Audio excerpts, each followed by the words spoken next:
So here we've been going through this time where we're shining our Christmas lights. And like I mentioned before, we've been going through just the whole process that we use to put up Christmas lights, and using that as an analogy for our own lives and the light that we shine. And just as a little bit of review, a few weeks ago, we had to take the first step, and the first step of the process is you pull them out of storage, right? You keep those Christmas lights somewhere. For me, it's underneath the steps, in the basement, in this dark, dusty place. And you got to pull the Christmas lights. I think that's the same for us, that in our hearts, that some of the light of Jesus, sometimes it gets stored away. It put someplace where it can't shine anymore. So you got to rip that out. You got to be able to put it out there, and then the next thing you do is you realize that what you're looking at is a great big tangled mess of lights, and you got to untangle them.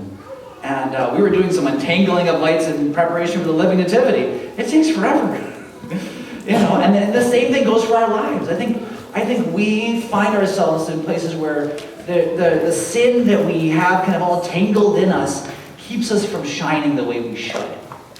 And so there's this untangling that happens along the way. Once you got them untangled, you got to put them in a place where people can see them.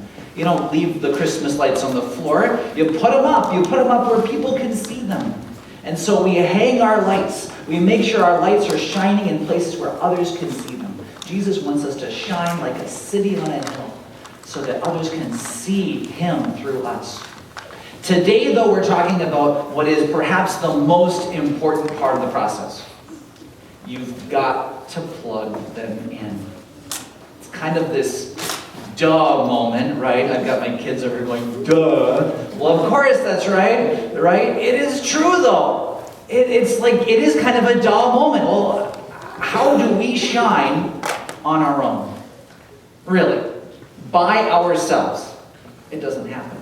But we need Jesus to shine through us. Just like a Christmas light, right? A Christmas light is only potential. Right? It comes up out of the basement, and you see it there, and it's only the potential for light until it's plugged into the source.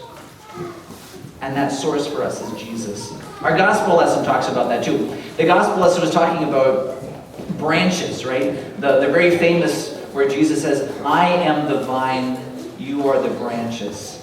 And he's talking all about how if we're connected to the vine, we're fine. We have all of the nutrients that come through the vine into the branch, and we can bear fruit. But if we're cut off from the vine, well, we just wither and die, and there's certainly no fruit there. We've all pruned trees before, right? You cut a branch off. What happens to the branch? It just dies, right? You don't ever wonder if the branch is just going to keep on living as it's laying on the ground after you cut it off. It is inconceivable that it would just suddenly keep on living. But no, it dies. It's because it's cut off from the vine. It's cut off from its source of nutrients. It's cut off from everything it needs to bear fruit. Well, a Christmas light is kind of the same way. Think of it like a vine, right? Think of it like a vine that's going all the way across. And somewhere in there, it's connected to the source of power. If we disconnect it from that source of power, the lights go out. It's as simple as that. And the same thing goes for us. We shine when we're connected to Jesus. Apart from Him, it's just you and me. And I'm sorry, it's just not that impressive. But when we have Jesus shining through us, amazing and beautiful things happen. But we've got to plug into Jesus. It's interesting. When you think about an outlet, what do you think of? You think of all the different things that can happen when you plug in to that outlet. And we become a society that's very, very dependent upon electricity. Like, we need electricity. It's almost an addiction. We need electricity. If you're away from electricity for too long, we just don't know what to do with ourselves, right? So we even build houses now to make sure that there's an outlet every 3 feet or something, so that we never have to stretch a cord too far to get to it. And we're always upset. This building was built a long time ago, and last night we were looking for outlets. Where are the outlets? Where are the outlets? There's a whole wall without an outlet. And we're freaking out because there's no outlets. And you look at an outlet, and what is your expectation about that outlet? It's going to give you power, right? You don't usually think, I just wonder if there's electricity here. It doesn't even come to your mind. You know that if you plug into that outlet, you're going to get electricity, and whatever thing you're trying to power is going to get power, right? You don't even think about it. It's just the way it is. Well, the same thing goes for Jesus. Jesus is right there for us. He is as close to us as the nearest outlet. He is right there saying, I have for you the most amazing thing in the world. I have for you the grace of God, the gift that you don't deserve, the forgiveness of all of your sins, and a brand new life that is the way God designed it to be. And it's just right there. Offered to us, given to us, available to us.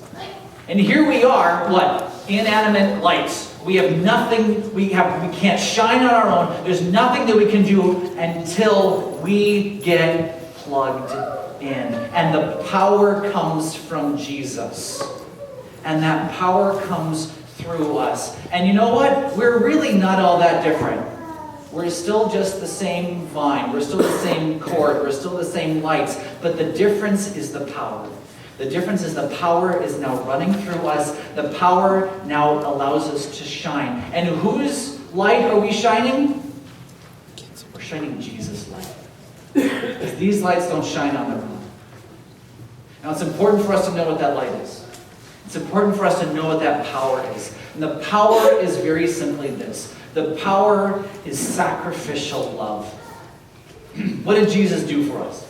Jesus came into this world as a tiny child, into this crazy, dark world, to shine the light of sacrificial love. And what did he do with his life? He lived it for us, totally for us. He slept outside for us. He didn't know where his next meal was coming from, for us. He went from town to town to town, for us. He taught us what is good and beautiful, and then he was willing to die for us, and he suffered for us so that we might have the forgiveness of all of our sins. So that every sin, everything that you have done, everything that I have done that's selfish and wrong would be placed upon him, so that we would be reconciled to God. And then he rose 3 days later to show us what that new life would be like, so that we could shine. So that if Jesus, that the power is sacrificial love that flows through us, what shines is also sacrificial love. What shines is a love for others that says, I'm willing to suffer for this. I love you enough that I don't care what happens to me. I love you enough to do whatever it takes for what is good for you. And let me tell you, something beautiful happens when we're all doing it. It's awesome. It's a picture of what God designed everything to be. And it's as simple as plugging in. This Christmas, my prayer for all of us is that we won't think of ourselves as the ones who shine, but that we'll look to the power that comes from Jesus. And that when we shine this Christmas, we shine with sacrificial love. All because we plugged in our lights.